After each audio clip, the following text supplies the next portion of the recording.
Shalom. First and foremost, I want to give all praises, honor, and glory to Yahweh, Bahasham Yahushai, Bahasham Rechak Wadash. Double honors to the elders and the apostles of Great Millstone, and peace and blessings to the elect. And I have before me here an article on Zero Hedge concerning what is called the Britcard, a digital identification system. And the title reads, The Britcard Digital ID Psyop. And I'm sure we've heard by now the introduction of this mandatory, right, like this required digital ID in the UK that they are pushing, to where if you don't take this ID, you won't be able to work. Okay, which is sounding, an awful lot like when we read in Revelation 13, right? And no man might buy or sell save he that had the mark. And so you can see very easily how practical it is for them to implement a system like that, where if you don't have whatever it is that they want you to take, which we know eventually it's going to be subdermal, if you don't have that, then they can very easily restrict you. And they've shown you that, right? During the like, what was it, about 5 or 4 years ago now, when they had the lockdowns, they showed you that they could restrict, your access to things. And you showed them how effective mandates are, okay, and coercion tactics. So as I'm going to read bits of this article here, it's just going to show you that we're right at the doorstep, right? The door is open, all right? And what's happening is, we can see what's inside the room, so you can see what's ahead. And now the world is about to step into that room, okay, in which you can see, and that's really what's happening. When you look on the world stage, for so long, this is the analogy, right? For so long, the world had been knocking upon the door of prophecy, and we had been telling you what's behind that door. But now the door is open, and you can see it for yourself. All that's left now is for you to step in and actually experience it. Okay, and that's where the world is right now. So let's read a little bit of this article here, and let's go into it. And as we get more and more into these times, as you step into that house, that room, that building, that door behind you closes, and you're in it. And at that point, you're going to see just how important Revelation 3 and 6, 2 Ezra 16, right, and then get into the latter verses about the Lord mentioning that perilous times will come, but He will, preserve and protect His elect nonetheless, and deliver them from it. You're going to see just how important those words are, and just how important it is to hold on to your faith. All right, you'll understand the analogies where faith is likened onto being more precious than like fine gold. Because in that time, when all hell starts breaking loose and it's hitting home, and you're experiencing that firsthand, having that faith is going to be one of the most comforting things to do or to have, because you're going to know that that's the one thing that is at least certain in your life, as to where everything else is just collapsing. But you know that there's something you can rely on, okay, or someone. So it says here, apparently, in order to be able to work in the UK, we will all be forced to adopt digital ID, the mandatory so-called Britcard. There is absolutely no public appetite for this, as the more than 2 million and rising at the time of writing signatures to the online petition to stop it demonstrates.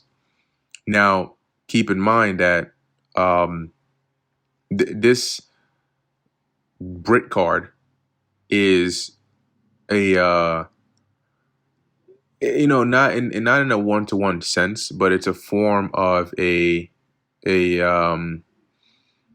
POC, proof of concept, right? Because ultimately they're not gonna end at Britcard. They're not gonna keep it at a card.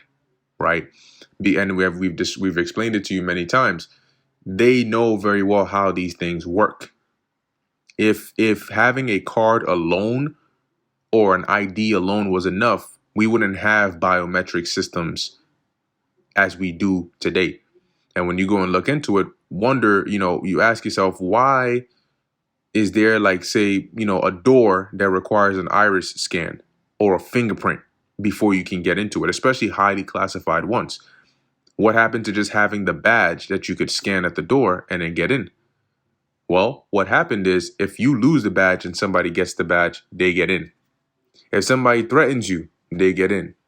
If if you have the badge, but then you give it to somebody else or somebody impersonates it, they get in, right? So now, to prevent fraudulent activities and in order to uphold whatever policy you're trying to enforce, which is you and you only get access to this, they introduce biometrics because, you're going to need to cut somebody's hand off before you can use that, right? Or gouge out their eyeballs, And so that's really like the play for pushing past a just like a card. But you need the card first in order to push the actual system upon people. What does the Britcard stand for? Well, the Britcard. Second.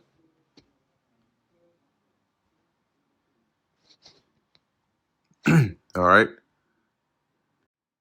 Yeah. The Britcard. What does the Britcard stand for? The Britcard is, as it says here. Let me see if I can go more on here. Basically, if you don't have it, you can't work. It's a way for them to identify you. And they've basically said it is so migrants, or illegal immigrants are not able to take advantage of the system and so on. You opened your borders. It told them to come on in. We told you why they did that. We did numerous lessons, and you can go back and watch them. We did numerous lessons explaining to you that it's abnormal for it's really a national security hazard for you to open your borders and just say anybody can come on in. But it's for a reason. Okay? If you sincerely care about who in their right mind, in your, either it's an apartment or even your car, right, or your house, nobody leaves their door open. If that was the case, they wouldn't have invented locks, okay, and keys. You just, oh, honey, I'm leaving, and you just leave the door open and leave. Why do they have gates? To keep people out. And what is that for? Security. There's a term called breaking and entering, which is you can't do that because as they say, you're breaking in. So why do people have doors on their houses? Because they want to keep others out. If you're not supposed to be in my house, you're not going to be in my house. And the only way you're going to enter my house is if I let you in. That's why I have a doorbell, right? So that concept is well understood, even on a low level. How much more on a national level, where you say, no, let them come on in. Open up the borders. Let anybody come on in. And then you're supposed to be, in charge of protecting these citizens. How does that work? So there's something else at play here. And we said that. We said it over and over and over again. There's something else at play because whatever it is they were trying to do next, they needed this so they can then turn back and say, look. So they were what? They were creating a problem for which they already had a solution. They came up with a solution. They needed a problem that suits it. When you have a problem that suits it, you can then bring out your solution. I built all these jail cells. Damn, now I need to fill them up. Well, let's create more crime. Let's incriminate people for things that don't even make sense. And let's push, for having more of this demographic end up in jail, because now I can fill up the jails. I have the jails ready, but I need a cause to put these people in there. So with all that happening, now you can see, and we said this as well, you can see, if somebody wanted to rob a bank, it doesn't matter how discreet they are. Eventually, they're going to have to rob the bank. And when you rob the bank, you can't cover anymore. You're actually physically there doing it. So everybody's going to know, yeah, you're robbing the bank. It doesn't matter how low key when you planned it all it was. When you're actually enacting it, it's your cover is going to be blown, right? So right now that they're enacting their plan, their cover is blown. You can see, oh, interesting. You're now saying you need this because of the migrant problem, but you kind of caused the migrant problem, didn't you? So, if you have eyes to see, you can sort of deduce how it's really going down. Anyway, the point I was making is the digital card is to enforce a system. Once that system is enforced, and the shape of the card doesn't really matter at that point. The card can just get reshaped into a subdermal implant, and you will take it, and you'll take it because you're already part of the system. You have a card. So now it's not, hey, are you going to opt in to try out this new thing? It's going to be, hey, do you want to maintain what you already have? Well, you better go ahead and upgrade. So let me jump down here. It says here, let me spell that out. You will not be able to work in the United Kingdom if you do not have digital ID. It's as simple as that. Hold on. Sound familiar? And the interesting thing is, people till this day, they'll read this, they'll hear this, they'll look at it right in front of their face and turn around like everything is all sweet. Nothing will click in their head to say, wait a minute. No, this I can't just let go. Hold on. This is exactly what these guys were saying. And not just this, but all these other things that are happening. Maybe, if I look back in my mind and remember the setting in which I heard this wasn't really a thing. This wasn't what was going on at the time. And yet they knew. And they kept mentioning it. And they didn't speak about it as if, ands, or maybes. They said it certainly. This is what's going to happen. There's video evidence of it. So maybe they're onto something. Maybe I should go and find out a bit more. Just in case, just like they said this would happen, it's happening. The other things they said are going to happen. Maybe I should learn a bit more about that. But you know what? There's a reason why they wouldn't do that. A normal person would, but an abnormal person wouldn't. And the reason they wouldn't is because the Lord has blinded them until it's too late. This all sounds very authoritarian, but if we decide we are not going to adopt the Britcard, and if the UK government insists on enforcing it, the entire UK economy and the government will collapse. If government-issued digital ID is mandatory to work in the UK, and millions, perhaps tens of millions of people decide they are not going along with it, then that means mass unemployment, a vanishing government tax take, and economic destruction on a cataclysmic scale. Here's a real funny part about that. That won't happen. It won't happen for the same reason you cannot achieve utopia. Because not everybody's going to go along with the same thing. Everybody's condition is different. So you may have the author of this article may have a point in saying, well, if the whole of UK or the majority of the people decided not to work or go along with it, then this would happen. The problem is they're not going to. You want to see an example? Go back and look at how people started to fold under the pressure of the mandates when they brought the lockdowns. What did they do? They put a squeeze on you. It's like somebody putting you in a chokehold or an arm bar and continuing to squeeze until you tap out. Okay? They're gonna put you in a squeeze.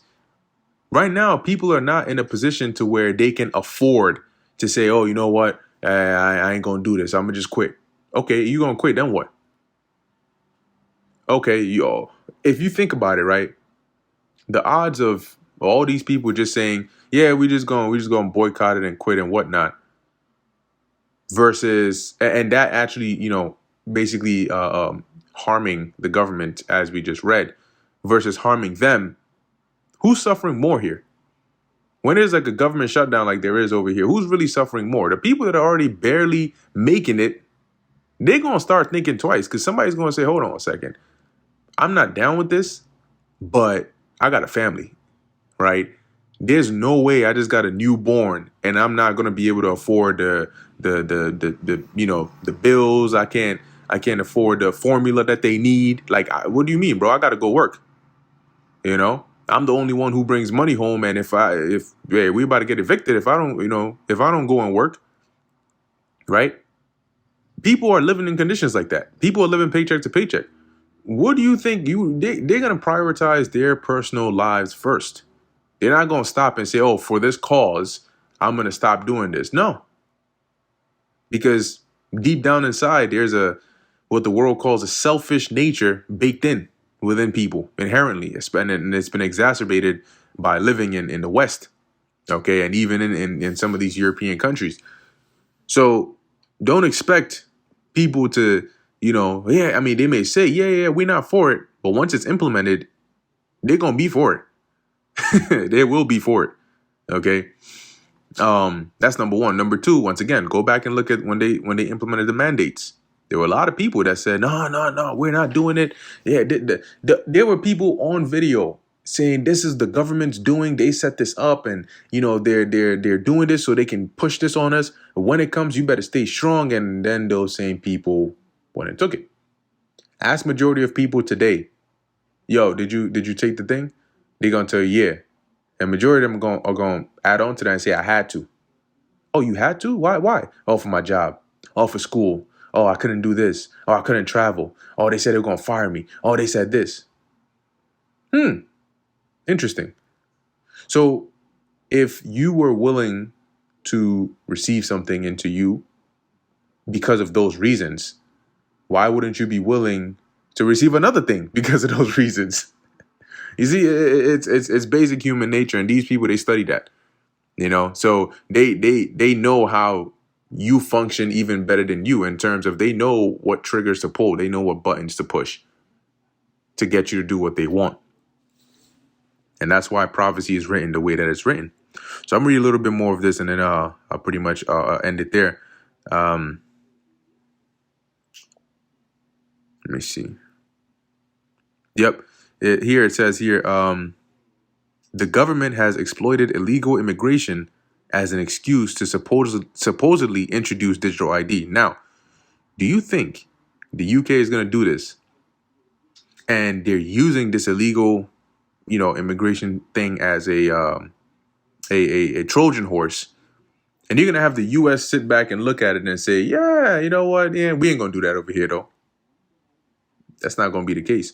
They're going to look at it. Let me give you an example. When Trump sent those troops to DC, you know what he said? He said, look at what we've done. Look at how we've cleaned the streets. Look at how this needs to be the model. Now we're going to do this everywhere else. So when the lockdown started and one country did it, what happened to the rest? Oh, that country did it. This country doing it. Now this country's doing it. Now this country's doing it. So the UK introduces a digital ID. They mandate it, and they say this is for all citizens. You got to get this or else you can't work.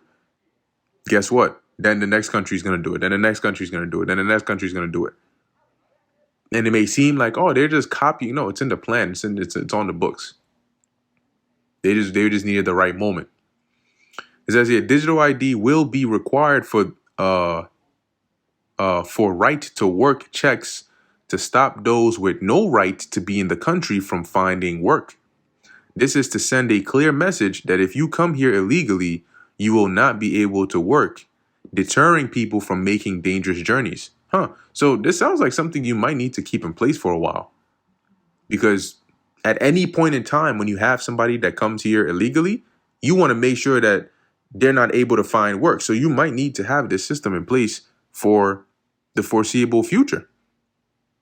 And as you do that, just like any system, you find out the things that work about it and the things that don't work. And then you say, oh, well, we implemented it this way, but we see that people are still going around it to do Y and Z. Like, how many people come to the country and use other people's green cards or other people's papers to get a job and work? So, they'll say, oh, yeah, this is designed to like prevent that. And then somebody finds a loophole around it. So then what do? Oh, well, now we gotta make it even more secure. We gotta work on it. We gotta refine it. And they're going to keep refining and keep refining and keep refining until it finds its way into your body. But yeah, that's all I'm going to read on this. Just wanted to bring that out, because at the end of the day, this this ability or inability to have a resolve and stand by it, and then therefore people end up breaking under the pressure, is because they don't have the Spirit of the Lord to keep them. The reason the elect are not gonna, falter is not because of them per se, it's because of the Spirit the Lord has put within them. It's because the director of the movie wrote it in a way where they cannot be deceived, right? They cannot give in. It's just not allowed. Not in this movie. So even if you wanted to, you wouldn't be able to. And that's actually a very good position to be in. All right. Like even if you wanted to do something that would get you destroyed, you can't, because that's just how the movie is set up. It's like when you play a certain video game, the programmers set up the game in a way where there's a certain part of the map you can't go past, right? Or there's a certain scene or mission in the game where you got to chase this person, whether by car or like by running, and until they reach a certain point, until the chase reaches a certain point, and then it triggers a cutscene, you'll never catch them. Yeah, you'll never catch them. Like I've played games like that where you may find a way to somehow, literally catch them, go in front of them and mess up their car. And then they'll just teleport right back in front of you. And you're like, what the hell? It's almost like the game will glitch to make sure that how it was programmed to function is how it's going to function. And it's the same thing in reality. Reality will glitch if it has to ensure that the elect do not give in, that they're gonna stay in that role and gain that salvation, and that vice versa for those that are not of the elect. And that's why being of the elect is a very special position. All right. There's so many precepts you can go to, but you know what? I'll use this one here. This is the book of Proverbs. Slakia. This is Proverbs chapter 18, verse 10. The name of the Lord Yahweh is a strong tower. The righteous runneth into it and is safe. And it says the righteous because they're going to be the only ones that can actually get access into that tower. Everybody else, you're going to be left without. Okay. And so as this, as we're in these times and things are getting more and more desperate and dire, people are going to start to realize, because it's going to be in front of them. They can't hide it anymore. But it's going to start to be too late, because when their eyes start opening, at that point, the ship is already sailed, and that's a part of the Lord's story. So with that, Lord willing, this was edifying and informative to the elect. You can see how close we are to the fulfillment of these final prophecies. So what that means for us is to stay locked in. If you're doing what you're supposed to be doing, keep doing it. If you're not, get on your shit. All right, because the time is very short. So with that, I want to give all praises, honor, and glory to Yahweh, Bahasham Yahweh Shai, Bahasham, Racha Kodesh. And until next time, Shalom.